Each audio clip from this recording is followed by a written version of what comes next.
भागवत भागीरथी की मंगल गाथा श्रवण कर रहे हैं। बंधुओं, भागवत का अर्थ क्या होता है? जो स्वयं भगवान बोलते हैं। क्या बोलते हैं? अपनी प्राप्ति के साधन, उसको भागवत कहते हैं। श्री मार्कंडेय जी को, मार्कंडेय जी की इच्छा हुई कि मुझे प्रलय का दर्शन करना है, तो ठाकुर जी ने पूरा प्रलय दिखाया, कैसे हिमालय भी समुद्र में जलमग्न हो जाता है, पूरा विश्व जलमग्न नष्ट हो जाता है, केवल एक वटवृक्ष रहता है। मार्कंडेय जी उस वटवृक्ष को देखते हैं, तभी देखते हैं कि एक पत्र बहता हुआ जल में जा रहा है, और उस पत्र के ऊपर जाके जब देखा तो नन्हे से बाल कृष्ण अपने करार विंदे हाथों से अपने पादार विंद के मुख में लेकर के उसके अंगूठे को पान कर रहे हैं। किसी ने पूछा, ठाकुर जी अपने ही पैर का अंगूठा क्यों पीते हैं? हमारे ब्रज के भावजन्य लोगों ने इसका अर्थ किया कि पूरा ब्रह्मांड ठाकुर जी के उदर में विद्यमान है, सारा विश्व ठाकुर जी के गर्भ में है। भगवान के श्री चरणों में अमृत है, गंगा है, चरणों से निकली गंगा प्यारी, जिसने सारी दुनिया तारी। सबके पापों को नष्ट करने की सामर्थ्य रूपी जल भगवान के चरणों से प्रकट होता है। तो संपूर्ण ब्रह्मांड ठाकुर जी के उदर में जब है, तो ठाकुर जी सबके पापों को नष्ट करने के लिए, सबको पवित्र और सबको अमृत पान कराने के लिए, सबको आनंदित करने के लिए अपने ही अंगुष्ठ को पी करके मानो उदर में विद्यमान समस्त ब्रह्मांड को तृप्त करते हैं। ऐसा दृश्य मार्कंडेय जी ने देखा। माता देवहूति ने पूछा, भगवान एक बात बताइए, आपको भजने वाले कितने प्रकार के भक्त होते हैं और आपको उनमें से कौन से प्रिय होते हैं? तब ठाकुर जी ने अपने भक्तों का परिचय दिया। बहुत ध्यान से सुनना, अपनी कैटेगरी देखना, हम कौन से हैं इनमें से। तामस, राजस, सात्विक और निर्गुण, 4 प्रकार के भक्त। सबसे पहले भक्त का नाम है तामस भक्त। मैया, ये भक्त कैसा होता है? बहुत ध्यान से सब लोग इधर देखो, बहुत सावधानी से सुनना। मैया, ये व्यक्ति मेरा दर्शन करने आता है, कभी कभी मेरी कथाएं भी सुन लेता है, लेकिन इसके भीतर से कभी दंभ खत्म नहीं होता। दंभ मतलब, दंभ किसे कहते हैं? आडंबर, नाटक, पाखंड। भक्ति का केवल पाखंड करता है, हृदय में इच्छा नहीं है, दंभ खत्म नहीं होता। मेरे दर्शन आदि के बाद भी दूसरों के प्रति इसकी ईर्ष्या कभी खत्म नहीं होती, बल्कि कभी कभी मेरे पास इसीलिए आता है कि नाथ आप मुझ पे कृपा कम कर रहे हो, उस पे ज्यादा कर रहे हो, थोड़ी कृपा हम पे भी कर दो। मतलब आएगा मेरे द्वार पर, जाएगा मेरे मंदिरों में, कथा मेरी सुनेगा, सब कुछ कर रहा है, लेकिन उसके बाद भी अपने हृदय को परिवर्तित नहीं करता, जैसा है वैसा बना रहता है। जैसे रावण त्रिपुंड लगाता है, शंकर जी का अभिषेक करता है, शंकर जी को ध्याता है, सुंदर सुंदर रचनाएं करता है, लेकिन एक रत्ती भर भी परिवर्तन अपने हृदय में नहीं करता। ये तामसी भक्त है। क्षमा कीजिए, आप कितना भी मंदिर जाओ, कथा सुनो, कुछ भी करो, लेकिन आप परिवर्तन जन्य होकर के कथा नहीं सुनते हैं या मंदिर नहीं जाते हैं, तो आपका वहां जाना निरर्थक मात्र है। मैया, ये तामसी भक्त है। अभिसंधाय यो हिंसाम दंभम मात्सर्यमेव वा, ये केवल मेरी भक्ति का दंभ करता है, वैष्णवता है नहीं इसके हृदय में। ऐसा भक्त मुझे प्रिय नहीं है। चाहे अनंत मंदिर आवे, चाहे कितना भी ध्यान पूजा जप करे, परंतु अपने स्वभाव में परिवर्तन जब उससे नहीं करता है, तो भैया उसको मैं तामसिक कैटेगरी में मानता हूं। उसका दर्शन करना, उसका सब प्रकार के ये नियम पूजा आदि करना, ये सब व्यर्थ मात्र है। कथा का मूल रूप क्या है बंधुओं? आप यहां से बाहर निकलो ना, आप वापस से 7 दिन बाद जब अपनी प्रीवियस लाइफ में कंटिन्यू करो, तो 4 लोग कह दें थोड़े आप बदल गए हो, आपका स्वभाव पहले से मधुर सा हो गया है, अब शांत रहने लगे हो, अब जल्दी क्रोध नहीं आता है। ये परिवर्तन जन्य यदि हम हो रहे हैं तो कथा सुनना श्रेष्ठ है। लेकिन ये परिवर्तन नहीं कर रही है तो फिर क्या फायदा उसका। इसलिए मैया इस प्रकार के जो लोग होते हैं उनको मैं तामसी भक्त कहता हूं। मैया ने पूछा ये आपको प्रिय लगते हैं? बोले बिल्कुल नहीं। लेकिन भक्त हैं, ये भी भक्त तो माने जाते हैं, लेकिन मुझे प्रिय नहीं होते। देखो बंधुओं, भक्ति दो पहलू हैं भक्ति के। एक तो होता है हमको हरि प्रिय लगे और एक हरि को हम प्रिय लगे। हरि सबको प्रिय लगते हैं लेकिन हरि को सब प्रिय नहीं लगते। हम हरि प्रिय बने, यह भक्ति का रूप होना चाहिए।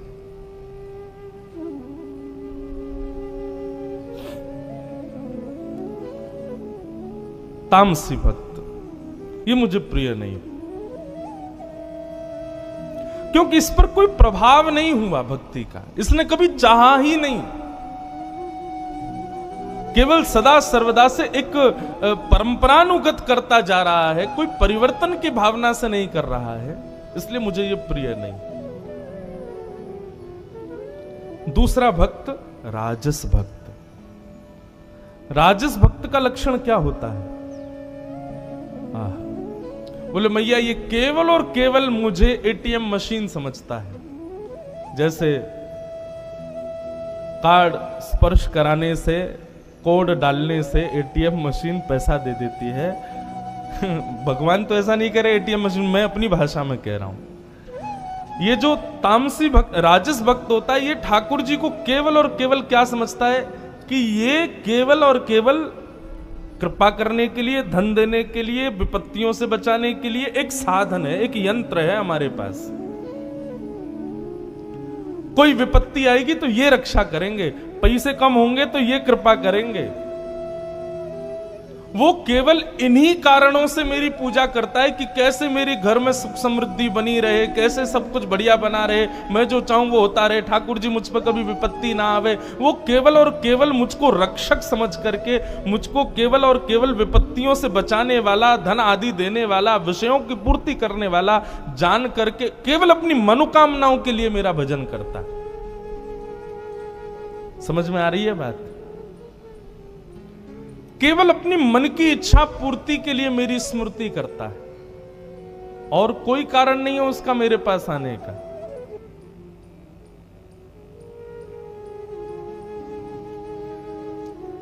ऐसे भक्त को मैं क्या कहता हूं? राजस भक्त, जो केवल संसार के विषय भोग ही सदा मुझसे मांगता है। कई लोगों को देखा, वो केवल विषयों के लिए ठाकुर जी का अर्चन करते हैं। पंडित जी ये करेंगे तो क्या होगा? बोले ये करेंगे तो ऐसा होगा। अच्छा तो ये करवा दो। कभी भी आपने इस भाव से कोई यज्ञ या अनुष्ठान किया? बोले क्यों करवा रहे हो? बोले कोई कुछ नहीं, बस ऐसे ही मन है। निष्काम भाव से हम कभी ठाकुर जी को भजते ही नहीं। कोई ना कोई कामना तो उसके पीछे होती ही है।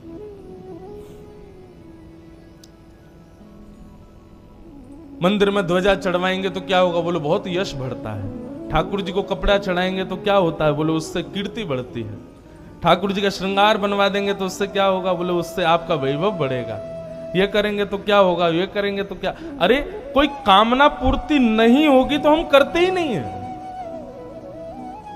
ऐसे भक्तों को ठाकुर जी कह रहे हैं मैं राजस भक्त कहता हूं। मैया बोली ये आपको प्रिय है? मैया ये भी मुझे प्रिय नहीं है। ये केवल आप, ठाकुर जी कह रहे हैं आप खुद पर अप्लाई करके देखो। कोई व्यक्ति केवल और केवल वस्तु के लिए आपसे प्रेम करे, आपको प्रिय लगेगा वो? कभी नहीं। कोई आपके पास केवल इसलिए आता है क्योंकि आप उसको धन देते हो, उसको आप कुछ देते हो, केवल इसीलिए वो आपकी हाजी हजूरी करता है, तो एक ना एक दिन आपको भी अनुभव होगा कि भाई केवल और केवल इसकी कामना पूर्ति होती है, इसीलिए मेरे पास आता है। ठाकुर जी को कैसे प्रिय लग सकते हैं हम, यदि हम केवल इसी भाव से उनको भजते हैं।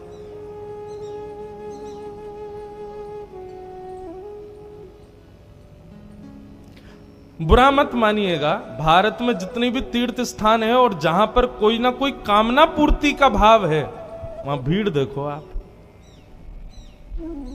लंबी कतार लगी है लोगों की। और कोई सुंदर मंदिर है, प्राचीन मंदिर है, लेकिन भैया ये केवल पूजा आदि करो, यहाँ पे कोई कामना पूर्ति का कोई ना तो बोर्ड लगा है कि यहाँ ये करने से ये हो जाएगा, ये करने से ये हो जाएगा, वहां लोग जाते ही नहीं है। इस स्थान पर क्या होगा? मंदिर तो हमारे घरों में भी है, ठाकुर जी तो हमारे घरों में भी बैठे हैं, फिर भी हम तीर्थों में जाते हैं। चलो तीर्थ यात्रा के भाव से जाओ, पर हम तीर्थ यात्रा में क्यों जाते हैं? उसके पीछे भी हमारा एक सूक्ष्म अपराध है। क्या हमको लगता है हमारे मंदिर के ठाकुर जी से ज्यादा बलवान वो वाले हैं जो तीर्थों में बैठे हैं, उनके पास चलो। हमारे वृंदावन में एक महात्मा थे, वो कभी बिहारी जी दर्शन करने नहीं गए। उनके शिष्यगण आके कहते, गुरु जी आप कभी बिहारी जी नहीं जाते? तो अपने घर के मंदिर के ठाकुर जी दिखाए, बोले ये बिहारी जी नहीं है, ये ठाकुर जी नहीं है। नहीं महाराज जी ठाकुर जी तो हैं, लेकिन वो बिहारी जी बड़े वाले हैं, वो बिहारी जी पुराने वाले हैं, वो श्रेष्ठ। अच्छा, ये श्रेष्ठ नहीं है, वो श्रेष्ठ है। ये राजस भक्ति तो है। हम इंसानों में भेद तो दूर की, हम ठाकुर जियों में भेद कर लेते हैं।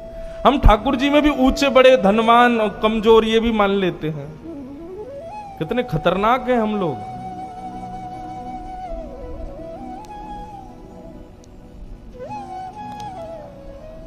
बंधु, ठाकुर जी कहते हैं राजस भक्त। कभी कभी मैं ठाकुर जी की बातें सुनता हूं ना, भागवत में जो स्वयं श्री कृष्ण कहते हैं, कभी कभी लगता है कि बेचारे बड़े परेशान हैं हम लोगों से, हम लोगों की स्थिति से। मैया जो केवल विषयों की पूर्ति के लिए, यश वैभव की प्राप्ति के लिए, अपनी कामनाओं की पूर्ति के लिए केवल मेरा भजन करता है, मेरे ऊपर माला चढ़ा रहा है, मैं समझ जाता हूं कि ये पिलपिला अमरूद भी चढ़ा रहा है तो उसके पीछे 1 करोड़ ही मांग रहा होगा। इसलिए मैया मुझे बहुत भय लगता है संसार के लोगों से। ये राजस भक्त हैं, ये भी मुझे प्रिय नहीं है। तो पहले तामसी भक्त, दूसरे राजस भक्त, और तीसरे ठाकुर जी ने बताया सात्विक भक्त। सात्विक भक्त का लक्षण क्या है? मां, ये सात्विक भक्त जो होता है ना, इसके अंदर राजस और तामस से एक गुण अच्छा होता है। क्या? सात्विक भक्त जो कुछ भी करता है, जिस भी स्थिति में रहता है, जिस भी भाव में रहता है, सदा सर्वदा अपनी हर भाव को मुझे अर्पित करता है। आपका घर बहुत सुंदर है, सब ठाकुर जी की कृपा है। आपके पुत्र बहुत योग्य हैं, सब ठाकुर जी की कृपा है। आपकी पत्नी बहुत सुशीला है, सब ठाकुर जी की कृपा है। आपका स्वभाव बहुत मधुर है, सब ठाकुर जी की कृपा है। हर स्थिति में जो भगवत कृपा को मान करके हर वस्तु मेरी कृपा से हो रही है, इसी भाव को रखता है मैया, ये सात्विक भक्त है। जो अपनी हर स्थिति में भगवत कृपा को श्रेष्ठ मानता है। तदर्पणम, कुछ भी करता है सब मुझे अर्पित कर देता है, लेकिन इसके अर्पण में भाव क्या रहता है कि ठाकुर जी आप कृपा बनाए रखना, आपकी कृपा बनी रहे।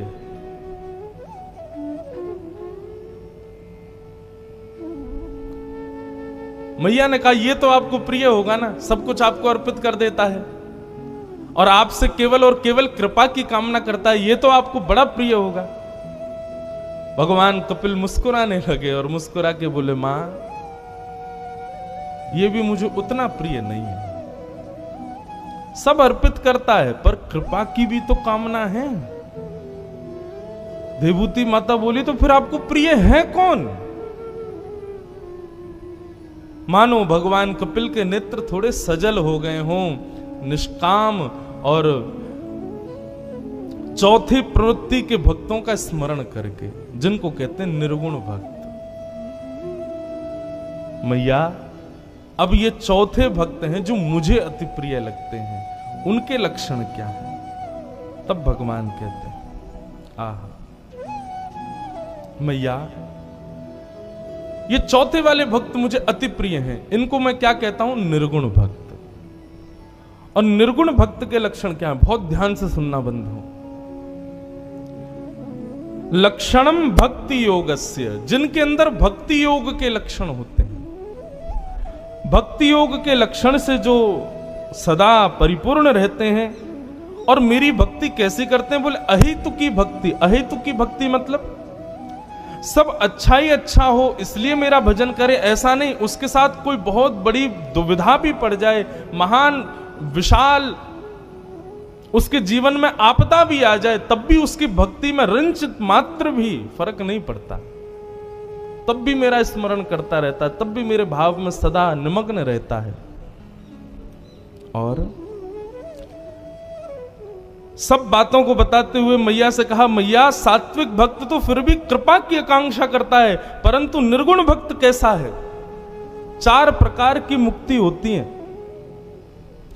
4 प्रकार की मुक्ति होती है। सालोक्य, साष्टि, सामीप्य, सारूप्य। ये 4 प्रकार की मुक्ति हैं, परंतु इन चारों को भी जो ग्रहण नहीं करता, मैं देना चाहूं तो उसके लिए भी हाथ जोड़ के मना कर देता, नहीं नाथ मुझे नहीं चाहिए। आपको यदि जैसे प्रिय लगता हो आप वैसे हमारा जीवन करो, पर नाथ हमारी कोई आकांक्षा, कोई कामना आपसे नहीं है। बस आप हमारे प्रिय हो, हम आपके प्रिय हैं, इतने में ही जो सीमित रहता है। संसार की किसी भी वस्तु की कभी कोई कामना मेरे सामने कभी नहीं रखता है। यहां तक कि मैं दिखूं ऐसी भी कामना उसकी नहीं रहती। 4 प्रकार की मुक्ति कौन कौन सी होती है बंधुओं? पहली मुक्ति होती है सालोक्य। सालोक्य मुक्ति का मतलब होता है कि भजन के प्रताप से जब मृत्यु होती है तो भगवान का लोक प्राप्त होता है। लोक यानी कि वैकुंठ या गोलोक धाम प्राप्त हो गया। अब लोक प्राप्ति में क्या होता है कि ठाकुर जी चलते फिरते कभी कभी दिखाई दे जाते हैं। आपको वहां पर स्थान दिया जाएगा, रहने की व्यवस्था दी जाएगी। जैसे ही ठाकुर जी निकलते होंगे तो शंख बज जाता है, तो सारे लोग अपने अपने स्थानों के बाहर आ जाते हैं और भगवान वहां चलते फिरते दिखाई देते हैं। ये सालोक्य मुक्ति। शास्त्रीय मुक्ति क्या है? बोले शास्त्रीय मुक्ति में भगवान की थोड़ा सामीप्य प्राप्त हो जाता है। केवल लोक नहीं मिलेगा, जहां ठाकुर जी रहते हैं वहां कोई सेवा प्राप्त हो जाएगी। सालोक्य, शास्त्रीय, और फिर तीसरी आई सामीप्य। सामीप्य मतलब ठाकुर जी के बिल्कुल समीप रहने का अनुभव होगा। भगवान को भोजन कराओ, ठाकुर जी को जल पिलाओ, ठाकुर जी की चरण सेवा करो, ठाकुर जी के संग चलो, जहां ठाकुर जी जाएं वहां संग रहो। ये सामीप्य मुक्ति है। और अंतिम मुक्ति बताई एक ही रूपम, मतलब जैसे ठाकुर जी वैसे ही हम हो जाएंगे, एक ही हो जाएंगे, अलग नहीं है, पृथक नहीं है, ठाकुर जी में ही विलीन हो जाएंगे। परंतु मैया ये निर्गुण भक्त जो होता है ये 4 प्रकार के इन मुक्तियों की भी कभी मुझसे कामना नहीं करता, ये भी चाहिए ऐसी उसकी भावना नहीं।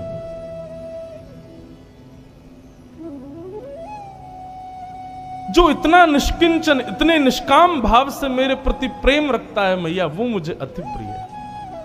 जिसको मुझसे कोई कामना नहीं, वो कभी मुझसे मुझको भी नहीं मांगता है, केवल मैं उनका प्रेमी हूं इसी बात में प्रसन्न रहता है। ऐसा निर्गुण भक्त मुझे अति प्रिय है। श्रीमद् भागवत में कथा आती है, अब आगे मुझे शायद अवकाश ना मिले, मैं नहीं कह पाऊं, इसलिए अभी स्पर्श कर देता हूं। भक्त हुए, उनका नाम था वृत्रासुर। असुर थे, परंतु वृत्रासुर ने भगवान की स्तुति गाते हुए क्या कहा? वृत्रासुर ठाकुर जी से कहता, ठाकुर जी मुझ पर एक कृपा कर दो। बोले क्या? आपके चरणों के जो भक्त हैं, उन भक्तों के चरणों के जो भक्त हैं, उन भक्तों के चरणों के जो भक्त हैं, उनका मुझे भक्त बना दो।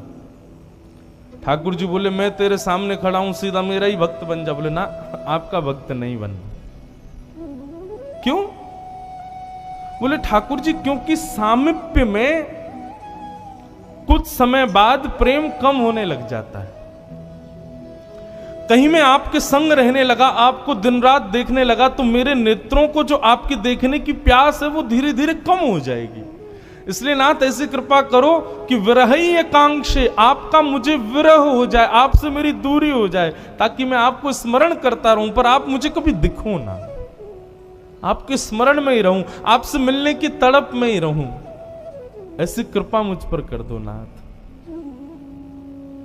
ठाकुर जी कहते हैं मैया ऐसा भक्त मुझे प्रिय है। बंधुओं,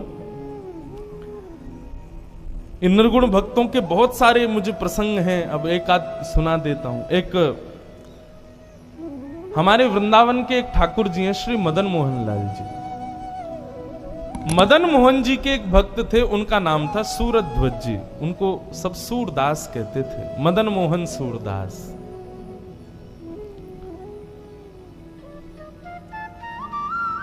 सूरध्वज जी सुबह मंगला से लेकर के रात्रि शयन तक जितने दर्शन होते थे ठाकुर जी के, सब करते थे। हमारे यहां ब्रज में अष्टयाम सेवा होती है, 8 बार ठाकुर जी का दर्शन होता है, और वो 8 दर्शन करते थे। सुबह मंगला दर्शन, फिर श्रृंगार दर्शन, फिर भोग दर्शन, ग्वाल दर्शन, राजभोग दर्शन, उत्थापन दर्शन, औलाई दर्शन, शयन दर्शन, सब करते थे। और जब रात्रि में ठाकुर जी का शयन दर्शन करने जाते थे ना, तो शयन दर्शन करते हुए श्री मदन मोहन जी से कुछ मांगते थे। क्या मांगते थे कि हे श्री मदन मोहन जी, ऐसी कृपा करो कि संतों की चरणों की खूब सेवा मुझको प्राप्त हो, वैष्णवों की खूब सेवा करने का मुझको अवसर प्राप्त हो इस जन्म में। ऐसी कृपा ठाकुर जी आप मुझ पर करो। रात्रि शयन में रोज मदन मोहन जी से कहते थे, भक्तन की पनहीन को सेवक कहाऊं मैं। भक्तों की पनही माने पादुका की सेवा मुझको प्राप्त हो, हे ठाकुर जी ऐसी कृपा करो। ठाकुर जी से कभी और कुछ मांगा नहीं, केवल और केवल वैष्णव सेवा मांगते थे। एक बार एक महात्मा वहां दर्शन कर रहे थे, तो महात्मा ने देखा कि सूरध्वज जी, सूरदास जी मदन मोहन जी से मांग रहे हैं कि भक्तों की चरणों की सेवा मुझको प्राप्त हो। 1 दिन, 2 दिन, 4 दिन, 10 दिन तक उन्होंने सुना ये रोज यही मांगते हैं कि भक्तों की चरणों की सेवा। रुक जाओ, कल पता चलती है इसको, मैं सेवा करवाऊंगा अपनी। और सुबह मंगला में जैसे ही सूरध्वज जी गए दर्शन करने के लिए, तो मंदिर पहुंचते ही उन्होंने देखा कि एक संत बड़े विचलित से घूम रहे हैं। सूरध्वज जी ने प्रणाम किया, बोले भगवान आप इतने विचलित क्यों घूम रहे हैं, क्या दिक्कत है, चलिए ना मंगला का दर्शन करते हैं। तो संत ने कहा, भैया हम मंगला दर्शन करने जाते हैं या कोई भी दर्शन करने जाते हैं, हमारी पादुका कोई चोरी करके ले जाता है। अब हम सोच रहे हैं अपनी पादुका कहां रख के जाएं, कोई इनकी रक्षा करे तो हम भीतर जाएं। सूरध्वज जी तो प्रसन्न हो गए। सूरध्वज जी बोले, भगवान ये सेवा मुझे दीजिए ना, मैं इसके लिए तो तड़पता हूं। आप जाइए, आप दर्शन कर लीजिए ठाकुर जी का, पादुकाओं की रक्षा मैं कर लूंगा। संत बोले, नहीं नहीं नहीं, तुम्हारा नियम है भाई, तुम तो रोज दर्शन करते हो, 8 प्रहर दर्शन करते हो, तुम्हारा नियम नहीं टूटना चाहिए, तुम जाओ दर्शन। बोले नहीं नहीं भगवान, 8 प्रहर दर्शन का फल तो यही है कि संतों की सेवा मिले। आप जाओ दर्शन करो, मैं बैठा हूं। और संत की पादुका को अपने हृदय से लगा करके सूरध्वज जी वहीं बैठ गए। भीतर संत दर्शन कर रहे हैं, दर्शन नहीं कर रहे हैं, खिड़की में से सूरध्वज जी को देख रहे हैं। मंगला दर्शन पूर्ण हो गया, दर्शनार्थी सब चले गए। आधा 1 घंटे बाद श्रृंगार दर्शन के कपाट खुले, दर्शनार्थी आ गए, लेकिन संत निकल के बाहर नहीं आए, भीतर ही बैठे हैं। देखूं तो सही है सूरध्वज विचलित होता है कि नहीं। बहुत कहता है ना संतों की सेवा करनी, संत आज देखता हूं श्रृंगार दर्शन हो गए, भक्त दर्शन करके चले गए, लेकिन सूरध्वज जी वही प्रसन्न भाव में बैठे पादुका गोद में लेकर के। भोग दर्शन हो गया, राजभोग दर्शन हो गए, लोग कर करके जा रहे हैं, लेकिन संत बाहर नहीं आए, परंतु सूरध्वज जी वहीं बैठे हैं और बार बार पादुकाओं को अपने हृदय से लगा रहे हैं। पूरे दिन बैठे बैठे बैठे शाम के, रात्रि के, शयन के दर्शन का समय आ गया। सूरजध्वज जी की तरह और भी लोग रोज दर्शन करते थे। किसी ने जाके कहा, सूरजध्वज जी आज हम सुबह से देख रहे हैं आप यहीं बैठे हो, भीतर चलो ना, मदन मोहन लाल जी का दर्शन कर लो। नहीं नहीं भैया मैं बहुत व्यस्त हूं अभी। बोले कहां व्यस्त हो? बोले ये पादुकाओं की रक्षा में बैठा हूं, संत भीतर दर्शन करने गए, जब तक वो नहीं आएंगे मैं यहीं बैठा हूं। शयन दर्शन होके कपाट मंदिर के बंद हो गए, दर्शनार्थी चले गए, तब संत बाहर आए और बाहर आकर के सूरजध्वज जी को हृदय से लगा लिया। बोले निश्चित सूरजध्वज तुम केवल बोलते नहीं हो, भक्तों में आदत होती है केवल बड़े बड़े बोल बोलने की, करने पर आते हैं तो सब हार जाते हैं, लेकिन तुम्हारी आज हमने परीक्षा ली, तुम उसमें पास हो गए। सुबह से बैठे हो पादुकाओं के दर्शन, मतलब संतों की सेवा के आगे तुमने भगवत दर्शन का त्याग कर दिया। मान गए तुमको। संत तो अपनी पादुका पहन करके चले गए।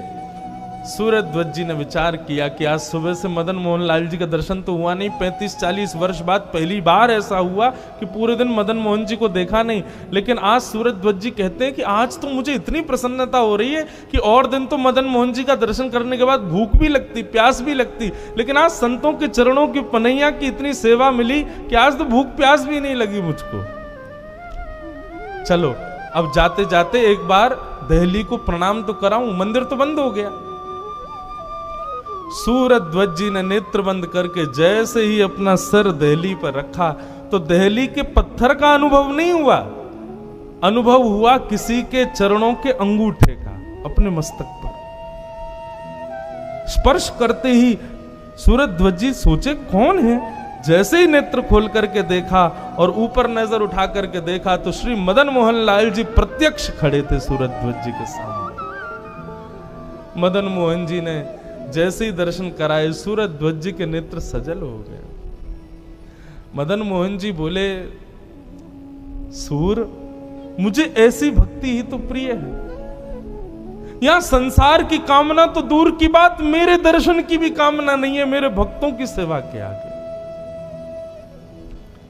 और सूरदास मदन मोहन सूरजध्वज जी को श्री मदन मोहन लाल जी ने अपने में ही विलीन कर लिया, भगवत धाम को प्रस्थान कर गया।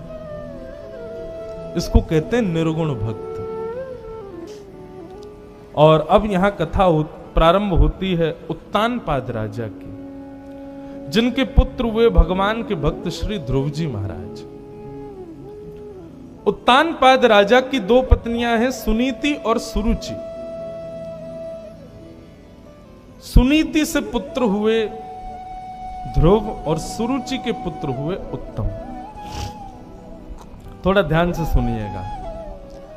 उत्तानपाद प्रत्येक जीवात्मा का नाम है और प्रत्येक जीवात्मा की दो दो पत्नियां हैं, एक सुनीति और एक सुरुचि। सुनीति मतलब बुद्धि, सुरुचि मतलब मन। मन और बुद्धि ये दो पत्नियां हैं हमारी। बुद्धि से जो पुत्र उत्पन्न होता है उसका नाम है ध्रुव। ध्रुव किसको कहते हैं? अकाट्य सत्य को। सत्यमेव जयते इज इक्वल टू ध्रुव। और सुरुचि से जो पुत्र हुआ उसका नाम है उत्तम। बहुत ध्यान से समझिएगा इस पूरे भाव को। मानव बंधुओं किसके प्रति ज्यादा आसक्त रहता है, बुद्धि के प्रति कि मन के प्रति? बताओ। मन के प्रति। हम हर चीज में प्रायोरिटी किसको देते हैं, बुद्धि को या मन को? देते कहीं कहीं बुद्धि को भी है, लेकिन जब ज्यादा की बात आती है तो मन को। आप वस्त्र भी वो पहनते हो जो आपका मन चाहे, बुद्धि से कभी वस्त्र नहीं। बुद्धि से तो यूनिफॉर्म पहनी जाती है। स्कूल की यूनिफॉर्म हो या ऑफिस जाने के लिए जो प्रोफेशनल कपड़े हो, वो आप बुद्धि से पहनते हो, वो मन से नहीं पहनते। मन से अगर आपको छूट दे दी जाए पहनो, तो क्या पहनते हैं तो सबको पता है। ऐसा पहनेंगे जिसमें हमको रिलैक्स हो। तो वस्त्र भी हम लोग बुद्धि और मन से पूछ के ही पहनते हैं। भोजन भी हम लोग बुद्धि और मन के अनुसार ही खाते हैं। जब बीमार हो जाते हैं तो उसके बाद का परहेज का भोजन कभी मन से नहीं खाया जाता, वो बुद्धि से ही खाया जाता है। वो मन से नहीं खाते हम। मन पे छूट मिल जाए कि चलो जो चाहना है मन से खाओ, तो हर दिन एक नया रेस्टोरेंट खुले तो बहुत सारे हैं, हर दिन हम नए रेस्टोरेंट में जाएं, नया खाएं। तो बुद्धि और मन में बंधु अंतर क्या है कि बुद्धि मानव को कर्मठ बनाती है, बुद्धि मानव से वो करवाती है जो उसके लिए जरूरी है, और मन हमको वो करवाता है जो हमें चाहिए। बुद्धि और मन में अंतर क्या है कि बुद्धि हमको वो देती है जो हमको हमारे लिए जरूरी है, और मन हमको वो देता है जो हमको चाहिए। दोनों में बहुत अंतर है। हमें जो चाहिए और हमारे लिए जो जरूरी है, दोनों में बहुत अंतर है। हमारे लिए जरूरी श्रीमद् भागवत की कथा है, पर हमें चाहिए क्या? थिएटर में जाके पिक्चर देखनी है। चाहिए में, चाह में और जरूरतों में अंतर होता है। तो आप आप कहेंगे महाराज जी तो क्या इसका निष्कर्ष क्या है? बुद्धि के मार्ग पर चलें या मन के मार्ग पर? देखो, आध्यात्म है तो यही ना। ये बुद्धि और मन, ये दोनों अलग अलग दिशा में हमको ले जाती हैं, और बीच में हम लोग फंस जाते हैं। यहां जाएं कि वहां जाएं, वहां जाएं कि यहां जाएं। आध्यात्म क्या करता है? इन दोनों को पैरेलल बना देता है। जैसे रेल का ट्रैक होता है ना, पैरेलल, एक दूसरे के बिल्कुल अपोजिट पर बराबर, सीमित। आध्यात्मिक स्थिति यही करती है कि बुद्धि जो चाहेगी वही मन चाहेगा, और जो मन चाहेगा वही बुद्धि चाहेगी।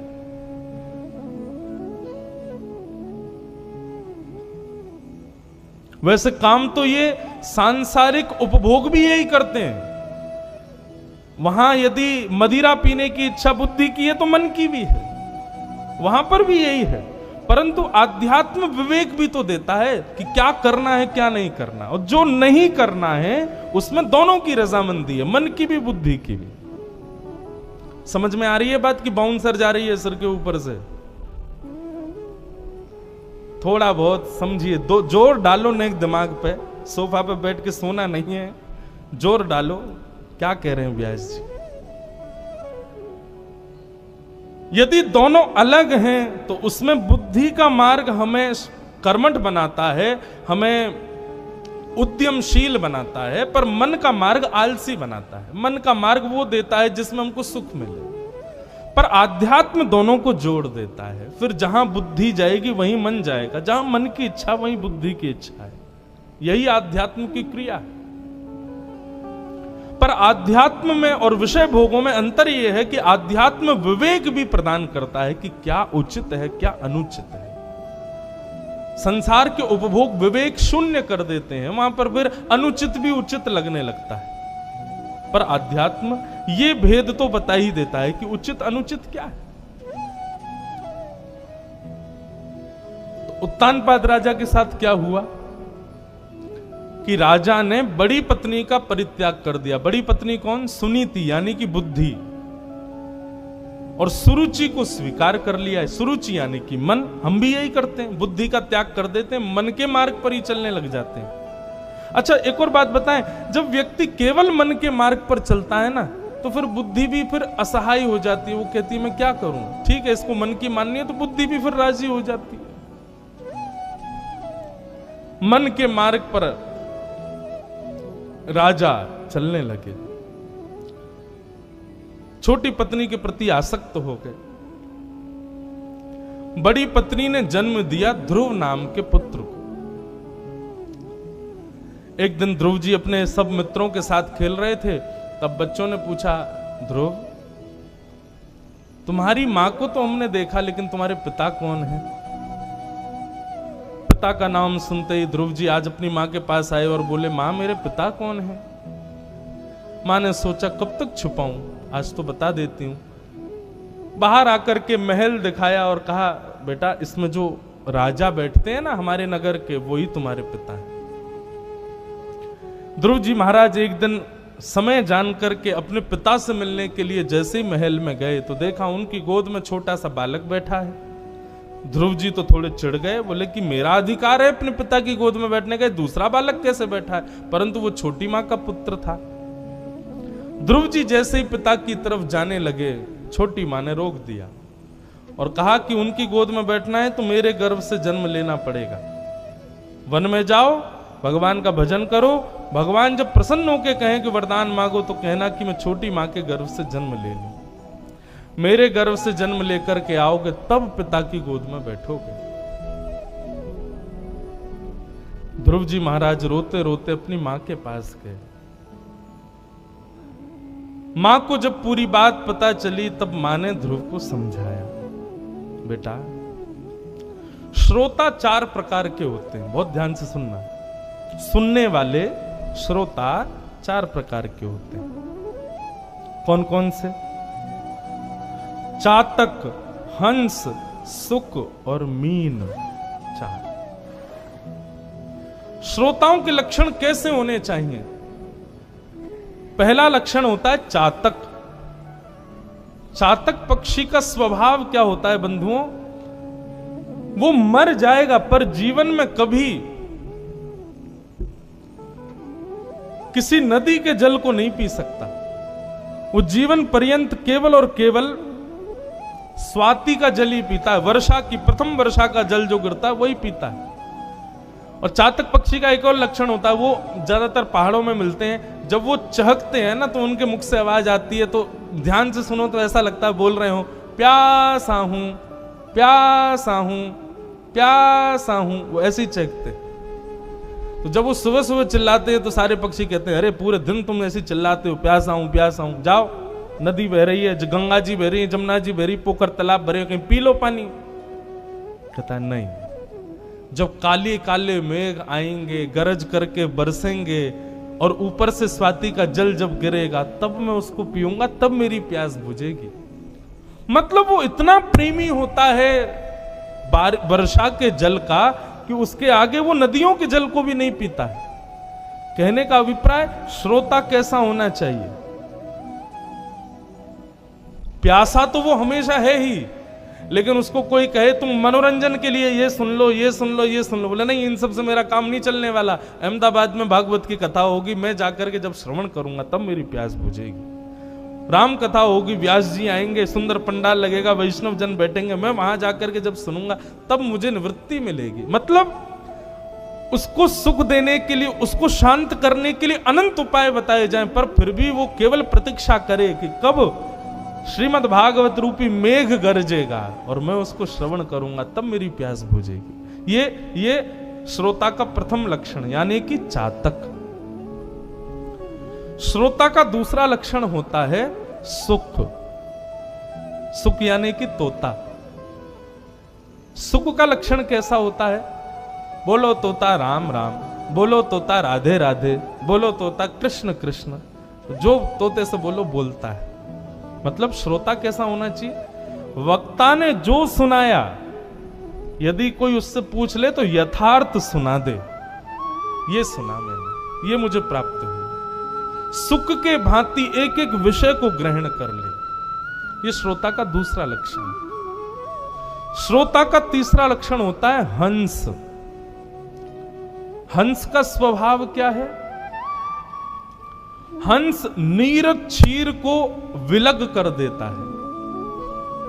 नीर यानी कि पानी, क्षीर माने कि दूध। पानी और दूध मिला दिए जाएं, कोई अलग कर सकता है उनको? पर हंस में सामर्थ होती है कि वो दूध पी जाता है, पानी छोड़ देता है। ये संभव नहीं है, दुनिया का कोई यंत्र आधुनिक कर दे तो बात अलग है, लेकिन हंस का ये स्वभाव है कि वो नीर क्षीर में से नीर को अलग करके क्षीर पी जाता है। मतलब श्रोता कैसा होना चाहिए? व्यास जी ने जो जो कहा उसमें से भले ही कभी व्यास कुछ अलग भी बोल दे, कुछ गलत भी बोल दे, कुछ अनुपयोगी बात भी कह दे, तो भी श्रोता बैठ करके सुने और केवल हंस की भांति वो श्रवण करे जो उसके योग्य है, जो उसका कल्याण करे। और चौथा लक्षण बताया गया मीन, यानी कि मछली। आप मछली से जाकर के कहो, चल रही मछली, तुझको नदी से निकाल के मैं ले चलूं, कहां ले जाओगे? बोले पानी तो आता 10 रुपए का, दूध आता 50 रुपए का, चल तुझे दूध में रखते हैं हम, महंगी वस्तु है उसमें रह ले। जैसे दूध में डाल दोगे मछली का क्या हाल होगा? मर जाएगी बेचारी। अरे मत मारो मुझे, जल में रहने दो, मुझे नहीं जाना कहीं। मतलब आपको आध्यात्मिक स्थिति, भक्ति की स्थिति से कोई प्रलोभन देकर के कहे कि चलो वहां चलो, वो ज्यादा बढ़िया, उसमें ज्यादा आनंद आएगा। ये पार्टी में चल रहे हैं, वहां चल रहे हैं, वहां जा रहे हैं। आपका स्वभाव मीन जैसा हो, बोले भैया हम मछली हैं, हमारे लिए सामान्य कथा और भक्ति भाव ही श्रेष्ठ है, हम इसी में ही जीवित रह सकते हैं। आपकी वो सारे सांसारिक उपभोग की वस्तुएं चाहे कितनी भी महंगी हो, वहां हमको ले गए तो प्राण निकल जाएंगे। ध्रुव जी की माता जी समझाते हुए कहती हैं, ध्रुव श्रोता के ये 4 लक्षण हैं, इसमें तीसरा लक्षण जो है वो है हंस का। मतलब कहने वाला कुछ भी कहे, हमको वही सुनना है जो हमारे लिए जरूरी है। छोटी माँ ने कहा वन में जाओ, भगवान का भजन करो, भगवान जब प्रकट होके कहें वरदान मांगो तो वरदान मांगना, छोटी माँ के गर्भ से मेरा जन्म हो। अब तुमको हंस बन करके ये देखना है कि इसमें तुम्हारे लिए श्रेष्ठ क्या था और छोड़ने योग्य क्या था। वन में जाओ, भगवान का भजन करो, ये तो है ग्रहण करने वाली बात। उसके बाद मैया ने जो कुछ भी कहा उसको त्याग दो, उसको मत स्वीकार करो। बेटा अभी जाओ, भगवान का भजन। मां हो तो ध्रुव की मां जैसी, मां के हाथ में बंधुओं एक बालक का पूरा भविष्य होता है। वो बचपन से जैसा उसको समझाती पढ़ाती आएगी वैसा ही वो बनता है। ध्रुव जी की मां ने कहा बेटा मैं तो तुझे केवल कथा में लेके जाती हूं, लेकिन तेरी छोटी मां ने तो सीधे भगवान के पास जाने की आज्ञा दी है।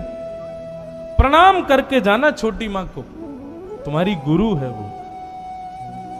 हम लोग कैसे बंधु, हमारे बालकों को जरा सा कोई डांट दे, फटकार दे तो हम उसको समझाते हैं कल से मत जाना उसके पास, गंदी आंटी हैं वो, ऐसी दिखती हैं, ऐसा करती हैं, वैसा। उसके अंदर विकार है नहीं, विकार हम उसको सिखा देते हैं। वो किसी को गलत नहीं मानता, वो किसी को गंदा नहीं मानता, हम उसको बताते हैं ऐसे लोग गंदे, ऐसे लोग अच्छे, ये आंटी बुरी, ये अंकल अच्छे। उसके अंदर भेद तब आता है जब हम उसको बताते हैं कि अच्छा बुरा ये होता है। नहीं तो वो कैसा है, मदालसा का श्लोक है। मदालसा कहती है शुद्धोषि मुक्तोषि निरंजनोषि संसार मायाम परिवर्जितोषि। बालक कैसा होता है, बोले शुद्ध होता है, मुक्त होता है, संसार की माया से परित्यज्य होता है। पर उसको सब कुछ कौन सिखाता है, हम लोग सिखाते हैं। अंधेरा हवा बैठा वहां पे, डर, उसके अंदर भय प्रकट कर देते हैं। वो नहीं जानता भूत वूत कौन होते हैं, हम सिखा देते हैं। ध्रुव जी की मां ने ध्रुव जी का निर्माण किया और कहा बेटा छोटी मां को प्रणाम करना जाके, गुरु जी हैं वो तुम्हारे, उन्होंने तुमको भगवान के पास जाने की आज्ञा दी है। ध्रुव जी महाराज के हृदय में यदि किंचित मात्र भी छोटी मां के प्रति कोई अपराध जन्म भी लिया होगा तो मां ने उसको दूर कर दिया। ध्रुव जी गए, छोटी मां से जाके गले मिले, चरणों में प्रणाम किया, बोले मां आप मुझे आशीर्वाद दो, मैं वन में जा रहा हूं भगवान को प्राप्त करने। वन की ओर निकल पड़े ध्रुव जी। नारद जी मार्ग में मिल गए। नारद जी ने पूछा बालक कहां जा रहे हो? बंधु एक बात बताएं, हमारे गुरुदेव कहते हैं कि जब कोई व्यक्ति भगवत प्राप्ति के लिए चलता है तो निश्चित है नारद जी पहले मिलेंगे। मिले आपको?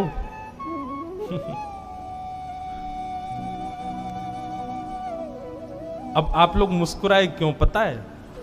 क्योंकि आपने नारद की भूमिका वो बना रखी है जो सीरियल ने आपको दिखाया है।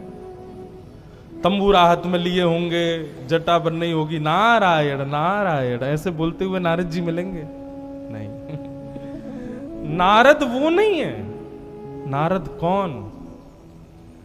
बोले जो केवल जब बोले तब भगवत चर्चा ही बोलता हो, सोचता हो तो केवल भगवत चिंतन करता हो, देखता हो तो भगवत जन्य वस्तु का ही दर्शन करता हो, जिसको देख करके भक्ति अपने आप प्रकट होने लग जाती हो, जिसकी बात को कभी ठाकुर जी भी रद्द ना करते हो, वो नारद। हमने अपने गुरुदेव से पूछा, मैं गुरुजी तो नारद कौन है? तो उन्होंने बड़े सहज भाव में बताया, बोले भगवत कथा गाने वाले वैष्णव ही नारद हैं। जिस समय वो मिल जाएंगे, अच्छे से मिल जाएंगे, मतलब उनकी वाणी हृदय में विश्वास धारण करके बैठ जाएगी, उन नारद की, वक्ता रूपी नारद की, समझो आप ठाकुर जी मिलने वाले।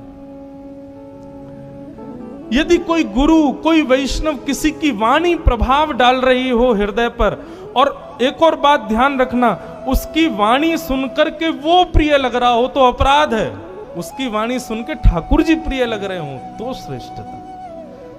कई बार क्या होता है, हमारी भी स्थिति होती है, कई बार हमारी कथा सुन के हमसे ही प्रेम होता है लोगों को।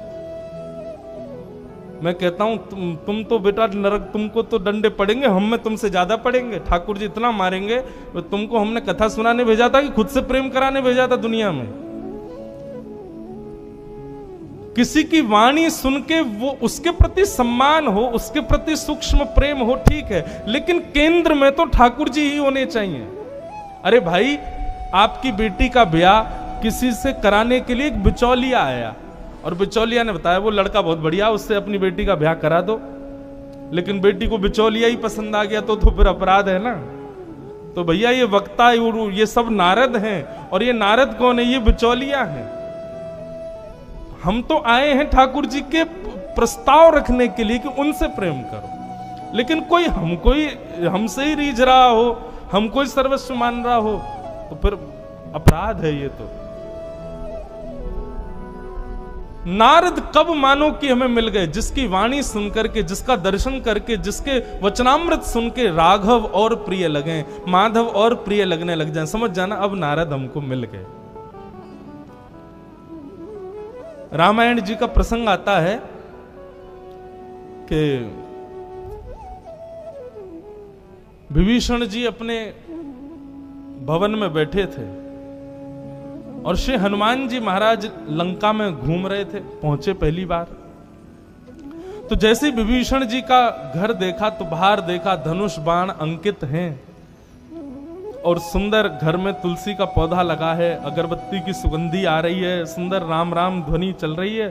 तो हनुमान जी बोले कहीं मायावी रावण की मायावी विद्या तो नहीं मुझको फंसाने के लिए। इसलिए परीक्षा लेने के लिए हनुमान जी ने ब्राह्मण का रूप धारण किया, एक विप्र का रूप धारण करके, और विप्र जैसे वस्त्र पहन करके जैसे ही हनुमान जी ने विभीषण जी के घर में प्रवेश किया, विभीषण जी ने जैसे ही हनुमान जी को देखा, हनुमान जी को देखते ही विभीषण जी अपने स्थान से खड़े हो गए। एक बार दंडवत, दो बार दंडवत, 3-4 बार दंडवत किया हनुमान जी को। हनुमान जी तो घबरा गए, कहीं हमको पहचान तो नहीं गया कि हम हनुमान जी हैं। अपना मुंह देखने लगे तो देखे नहीं, अभी तो हम ब्राह्मण ही हैं, लेकिन ये इतना प्रणाम क्यों कर रहा है? इसको पता चल गया कि मैं कौन हूं। हनुमान जी ने विभीषण को उठाया, भैया बड़ी प्रणाम कर रहे हो, क्या हम पहले कभी मिले हैं? विभीषण जी बोले नहीं, हम कभी, मुझे तो नहीं लगता हम कभी मिले हैं। तो तुम इतनी प्रणाम क्यों कर रहे हो? बिना पहचान के इतनी प्रणाम कर रहे हो। ठीक है, अच्छी बात है, वैष्णव को प्रणाम करना चाहिए देखते ही, पर एक बार ठीक है, तुम तो बार बार प्रणाम कर रहे हो, इतना प्रणाम क्यों कर रहे हो? और तुम्हारे नेत्रों से आंसू गिर रहे हैं, इतने प्रसन्न दिख रहे हो, क्या कारण है? हमको पहचानते हो क्या? विभीषण जी बोले मैं आपको जानता नहीं हूं, मैं आपको पहचानता नहीं हूं, पर पता नहीं क्यों जब से आप मेरे घर में आए और मुझे जब से दिखे हो ना, तब से मुझे राम जी और ज्यादा प्रिय लग रहे हैं, तब से मुझे राम जी की और ज्यादा याद आ रही है, तब से मेरा मन हो रहा है कि मैं थोड़ा राम राम और जप लूं, मैं ठाकुर जी की और सेवा कर लूं। तो इससे ये निश्चित है कि आप निश्चित ही कोई राम दूत हैं, राम भक्त हैं, क्योंकि आपके आने से मेरे घर का माहौल ही बदल गया है, मेरे चित्तवृत्ति अपने आप बदल सी गई है। तब हनुमान जी अपने रूप में आए और आकर के विभीषण को हृदय से लगाया। तो क्या समझ में आया? जिसकी वाणी, जिसका स्वरूप, जिसके वचनामृत उसकी ओर आकृष्ट करें तो समझो अपराध है, लेकिन जिसकी वाणी, जिसका रूप, जिसके वचनामृत से ठाकुर जी के प्रति प्रेम और बढ़ जाए, समझना यही नारद हैं, यही नारद जी। ये मिल गए, अब समझो ठाकुर जी मिलेंगे ही मिलेंगे। नारद जी मिल गए,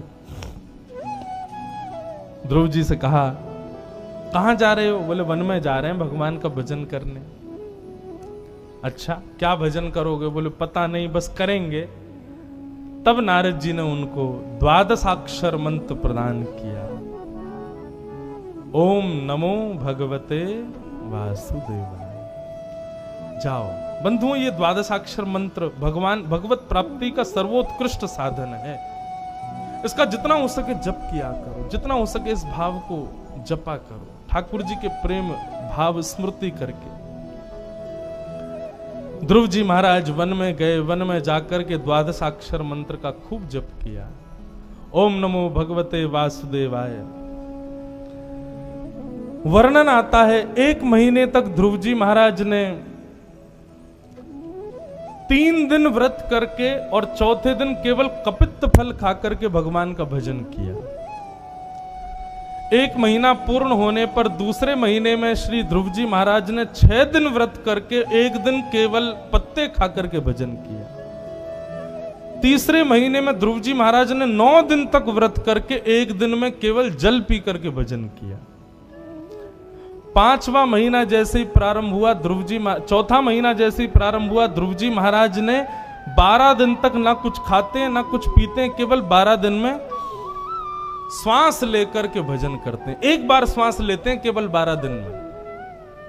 आप कहोगे ये संभव ही नहीं है, सब संभव है।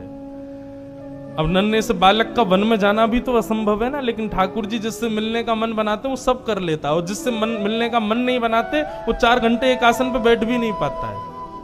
ठाकुर जी जब मन बनाने लग जाते हैं ना तो भक्ति मार्ग में सब सहज लगने लगता है, व्रत भी सहज लग जाता है। अब कई लोग एकादशी का व्रत करते हैं, लेकिन व्रत करते हैं कैसा व्रत करते हैं, दूसरा कोई खा रहा हो तो उससे नजर बचाते हैं, नहीं हमको मत दिखाओ रोटी चावल, क्यों दिखेगा तो मन करेगा खाने। ये व्रत है? व्रत तो ऐसा होना चाहिए तुम्हारे सामने 56 भोग आ जाए तब भी तुम्हारी जीभ में पानी ना आवे, ये व्रत है। करवा चौथ आने वाला, व्रत करेंगी माताएं, उनके पति उनके सामने खाते हैं तो माताएं कहती हैं एक व्रत तुम्हारे लिए भी होना चाहिए, तुमको पता चले कि भूखा रहने में कितनी अरे देखो, व्रत का मतलब होता है कि आप केवल विषय को स्थूल रूप में छोड़ो, ऐसा नहीं, मानसिक रूप से भी उसका त्याग, वो व्रत है। हम केवल अन्न छोड़ करके उसको व्रत मान लेते हैं कि हम अन्न नहीं खाएंगे। अरे आपके मन में तो वही अन्न चल रहा है।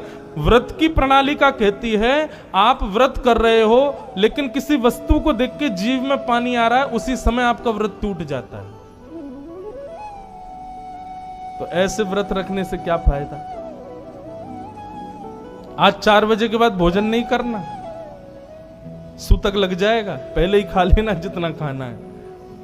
और कहीं सूतक के बाद में मन करे कुछ खाने की इच्छा होने लगे तो भजन करो, आज जीतो। ये तप है भैया, तप को तप की तरह करो। कभी कभी शरीर को विपरीत स्थिति देनी चाहिए।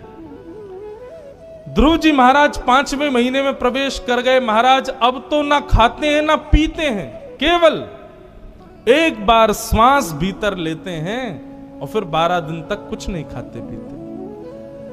ध्रुव जी ने देखा भगवान आ ही नहीं रहे, मुझसे मिले ही नहीं रहे, इतने दिन हो गए। तब ध्रुव जी ने क्या किया, बोले अब श्वास भी नहीं लूंगा, अन्न जल वायु तीनों का त्याग कर दिया।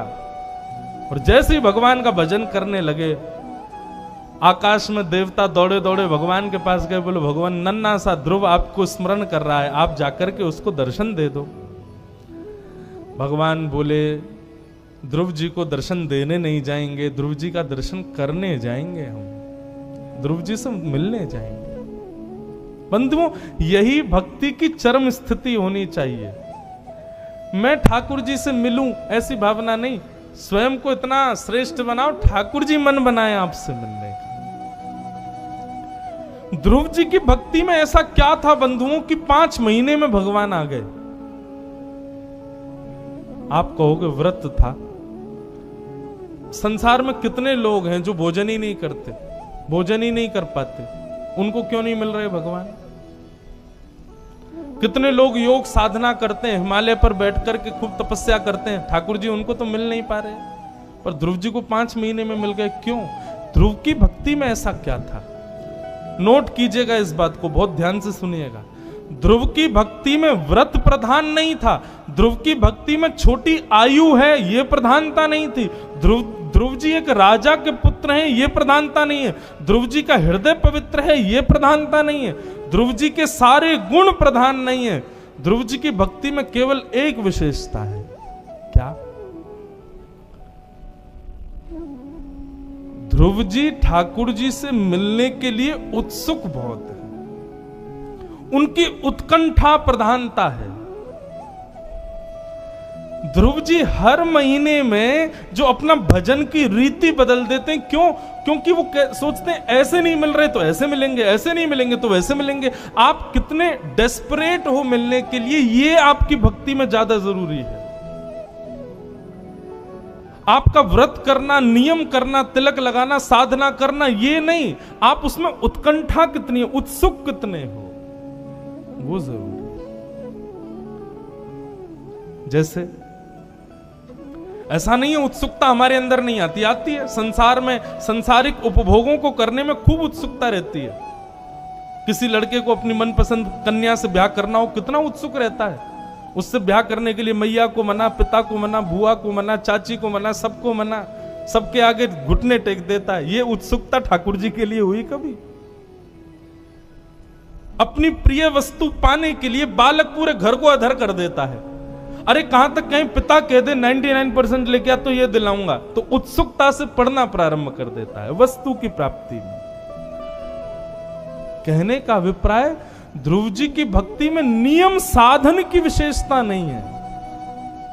आप कितने व्रत करते हो, नियम साधन करते हो, ये जरूरी नहीं, पर जितना करते हो कितनी उत्सुकता से करते हो, ये जरूरी है। समझ में आई बात? ध्रुव जी की भक्ति में उत्सुकता है। 5वां महीना जैसे ही हुआ, ध्रुव जी ने अपनी श्वास को जीता, इतने में ही भगवान गरुण पर विराजमान होकर शंख चक्र गदा पद्म धारण करके चतुर्भुज रूप धारी ठाकुर जी ध्रुव जी के सामने आकर के खड़े हो गए। बोलो भक्त वत्सल भगवान की। बहुत सुंदर है आगे का प्रसंग, ध्यान से सुनना। ध्रुव जी महाराज हाथ जोड़ करके खड़े, ठाकुर जी सामने खड़े हैं, पर ध्रुव जी उनका दर्शन नहीं कर रहे। क्यों? ध्रुव जी तो नेत्र बंद करके खड़े। गरुण जी बोले, भगवान 45 मिनट हो गए हमको खड़े खड़े, ये ध्रुव दर्शन ही नहीं कर रहा। भगवान बोले, इसलिए नहीं कर रहा क्योंकि उसने चित्त में मेरी झांकी बना रखी है, उसका दर्शन कर रहा है। इतने में ठाकुर जी ने चुटकी बजाई और जैसी थोड़ी ध्वनि हुई, ध्रुव जी के चित्त से भगवान का स्वरूप जैसे अंतर ध्यान हुआ। अंतर ध्यान होते ही ध्रुव जी व्याकुल हो गए, विचलित हो गए, कहां गए नाथ मेरे चित्त को छोड़ के। और जैसे ही व्याकुल हृदय से ध्रुव जी ने नेत्र खोल करके देखा तो वही चित्त का स्वरूप सामने खड़ा है।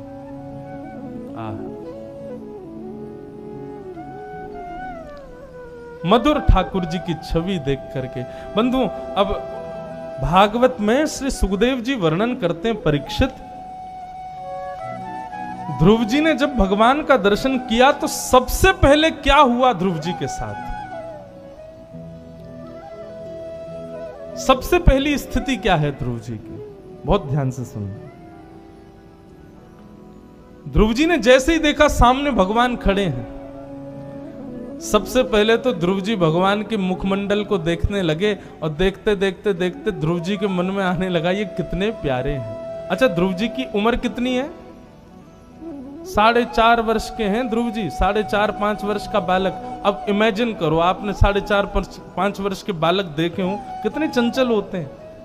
लेकिन ध्रुव जी महाराज प्रसन्न मुद्रा में सामने खड़े हैं और ठाकुर जी के मुखमंडल को देख के ध्रुव जी के मन में क्या भावना आ रही है? तो यहां पर सुखदेव जी कह रहे हैं ध्रुव जी के मन में भावना हो रही है कि मैं कैसे ना कैसे करके इनकी गोद के ऊपर चढ़ जाऊं, इनको जोर से अपने अंक में भर लूं और इनके गोल गोल गुलाबी गुलाबी गाल जो हैं इनको काट लूं, इनका चुम्बन कर लूं। चुम्बन निवासेन भुजैर रेवाश्लेषा।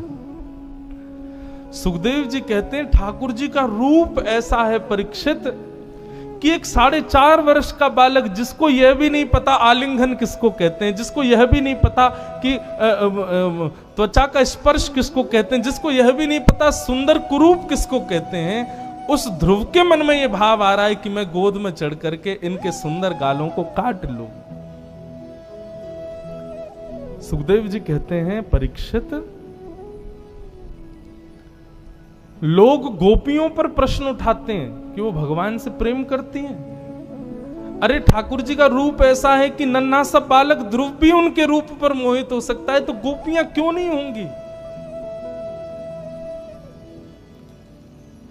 ध्रुव जी का ऐसा भाव होने लगा।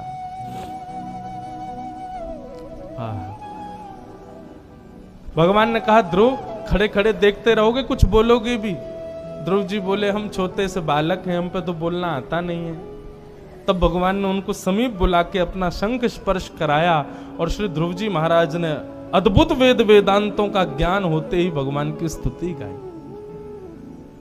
ध्रुव जी अपनी स्तुति के अंत में क्या कहते हैं हम उसको सुने। ध्रुव जी कहते हैं भक्ति मुह प्रबहताम त्वयि में प्रसंगो भूयादनंत महताम अमलाशयाना ये ना